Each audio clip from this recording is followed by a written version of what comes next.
So, Luboš, thanks for being here for this interview.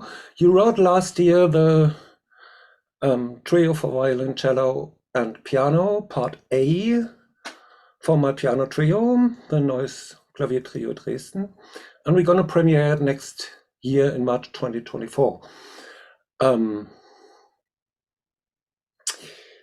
We are still very early, so we can't listen to really a part of the trio, but we can listen to a bit of the cello part, so we have at least a little idea how it sounds. And I think we start with that. Okay.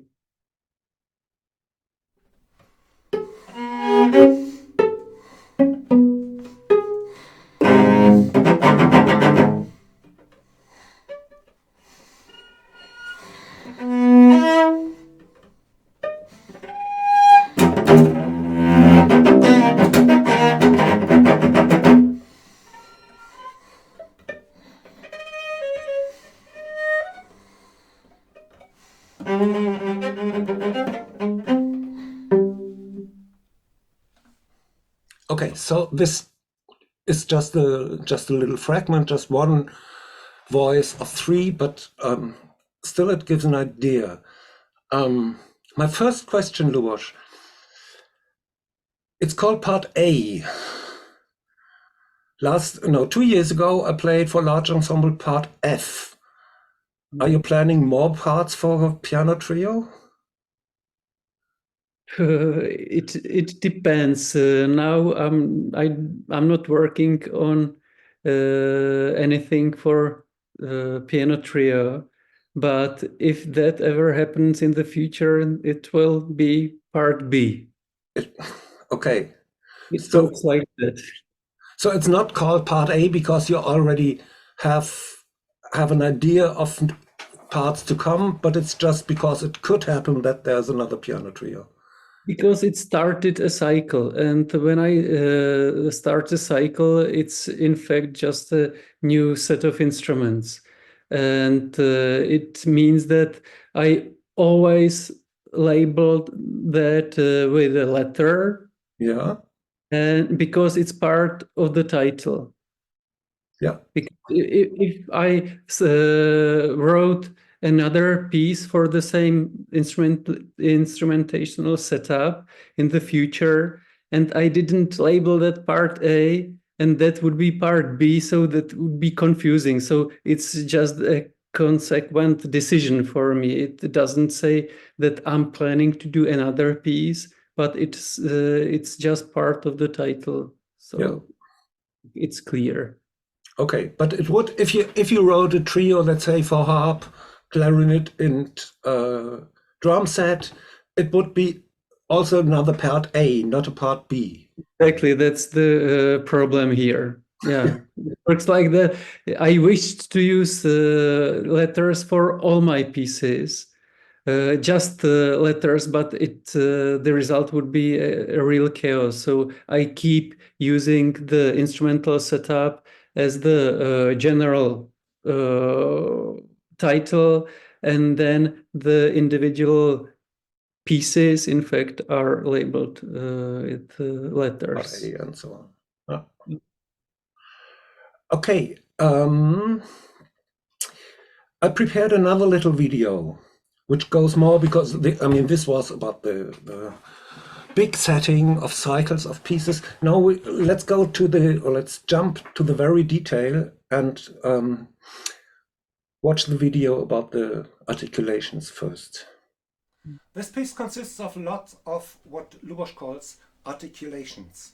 I play the articulation I'm playing at the seventh one, number 7. It sounds like this.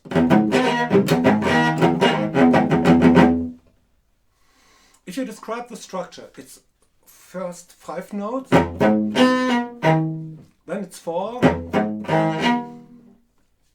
and the third one has gone away, then it's 3, and the fourth one has gone away, then it's 2, which is just the 2 of the beginning, and then it stays with just one pitch. I'm sure you could describe this structure also in another way, but that's my description of it. This articulation comes back with the same structure, but with different pitch. Then it sounds, for instance, like that.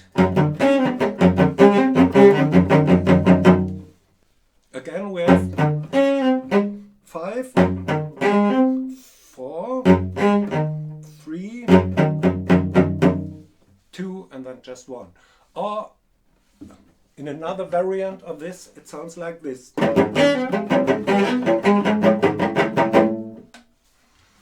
So again, the same structure and different pitches.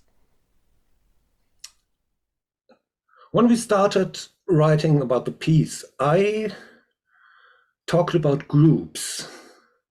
And it took you time to understand what I mean with groups, because you call it articulation. Now in this video, I also talked about articulations, of course. But if I compare this, group is more technical. Articulation is more content-based. Why do you call it articulation? It's probably when I started to work this way, the basis was just to that I had a chord which was the basis for the music, and I was articulating the chord, so make it sound. So that's why I decided to use this term, but it's just a term for myself, and if someone wants to call it a different way, it's not a problem for me at all. Yeah. So it was just about articulating sounds. So these two, or this sentence is something which makes sense to me, that I articulate sounds. So that's why I call it articulation. Yeah. Yeah. Does that make sense? No, that's convincing for me, because I mean, group is just, it's just very technical. Everything can be a group without articulating something. Exactly, and the group is also at least in Czech, it's which is my language. It's much more associated with rhythm. Okay. And that's probably the reason why I didn't use it, because talking about groups in context of timbres and dynamics and so on, it doesn't sound very very Czech, let's say. Okay. Well, I think in German the word group is more neutral, so you can use it for also for other things. Yeah, like Stockhausen, for example. Like Stockhausen, yeah. But of course, you always, if you talk about Gruppen in Germany, you always have this association to Stockhausen. Yeah. Which maybe you don't want to have always. Okay. I mean, but still every articulation, the easiest way to recognize the articulations is the rhythm. The rhythm and the slurs, let's say that. Let's put it that way. And the dynamic level and the dynamic shape, let's say, right? Because the articulation always, it's really important for me that there is some kind of intentionality within the articulation. Yeah. So that's how I see that. Okay. But the rhythm is crucial, of course. The rhythm is crucial. Other aspects. Yeah. I think it was in my first mail about this piece, I asked you how much of it is algorithmic, and you said pretty much everything. Then working more on the piece and communicating more, we came to a kind of articulation that is different every time. As I explained in this little video, the pitches are really regular in this articulation. But there's one articulation I found where it's just has technical reasons why the pitches are different, because some of the intervals would not be playable on the cello, so that's obvious. And there are others where you said, no, it's just I have a chosen chord, but then I make up a decision how to put the single pitches, how I like it best. What's interesting me, for me, it's easy to understand why you write an algorithmic piece. And for me, it's easy to understand why you write a piece without any algorithmics behind it. But this kind of in between, Yeah. you chose something for algorithm and others for, let's call it free decisions, although it's not free, but let's call it free decisions. Why? It's like what makes complete sense to me is that I've been talking about freedom. When you do something that you sense some kind of freedom, and if you have a lot of choices, then you feel that too much, right? Because sense of freedom is connected with this superior approach to and the sense that you decided to do that. Yeah. And if you are choosing from many choices, then it's really difficult to achieve. And at the same time, the algorithmic, I would call that algorithmic strategies and some sort of working with limitations. And a lot of decisions I make are really algorithmic. And you sniffed out the places where the pitches don't fit, but everything else is algorithmic. So it's very difficult to talk. I'm trying to say a lot of things at the same time, and in the end, I'm not saying anything. But if I showed you how the piece is written, then you would find out that it's not about making a decision at every place. Yeah, that's for sure. It's just that there are, like, this articulation, like the one I played in the video, is completely regular. Yeah. The other articulation is as regular as this one, but the pitches are different. Exactly. That everything is fixed except for pitches, and if the pitches are not correct, that's from technical reasons, as you said before. And the pitches actually are also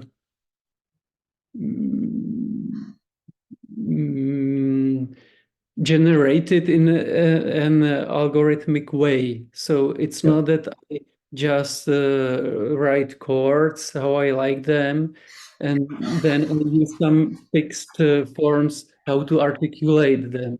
It's not like that. But what's the system I use is a certain system which somehow tries to organize linear aspect of pitch organization and also harmonic aspect of pitch organization. And at the end, I have harmonies. And what's how to say that? Like the background, it's difficult to explain that without showing any examples. It's very self-explanatory if I show it to you. But you can imagine something like that. There are some kind of modes or scales as the field for the music, and then you have something, some tool how to choose certain pitches from this reservoir of notes. Yeah. And these scales have a period in 2 octaves. So there are all 12 notes there, and 5 of those notes are doubled in both octaves. Yeah. And when I choosing the or picking the chord from this reservoir, so I know exactly which notes I have to take according to that method I'm Yeah. using. But the freedom or the decision which is up to me is that I don't have fixed octave transpositions. Yeah. So it means that this brings to me a lot of freedom, even though it's such a small and minor detail in picking those chords. And of course, at the same time, what's happening that you might have noticed in the score, that those articulations are different at the bottom, in the middle, and on top. So that means Sure. that there are 3 layers there, and each layer has its own articulations. And these like borders between these 3 layers are in fact also not fixed, because it enables me to again play and to find the best arrangement of that chord, if you understand me. So these are I think so. like things which I need to let be this way for me to enjoy writing the music. Because of course I could algorithmize or to bring this algorithm completely to generate the pitches without touching them. Yeah. But that would not.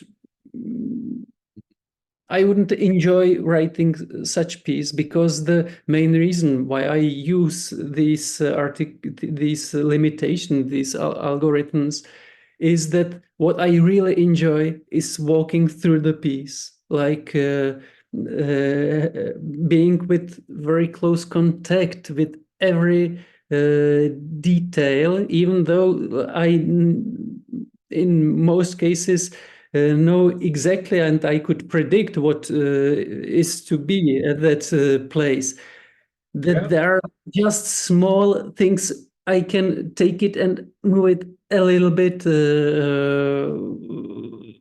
different, not in a different way, but these pitches, that's something that I'm able to bring an algorithm in all aspects. That means rhythm, duration, timbre, dynamics, and so on. But I'm not able to do that in the field of pitches totally, because what I need to touch the chords Yeah. without using them, even though that it's very strict.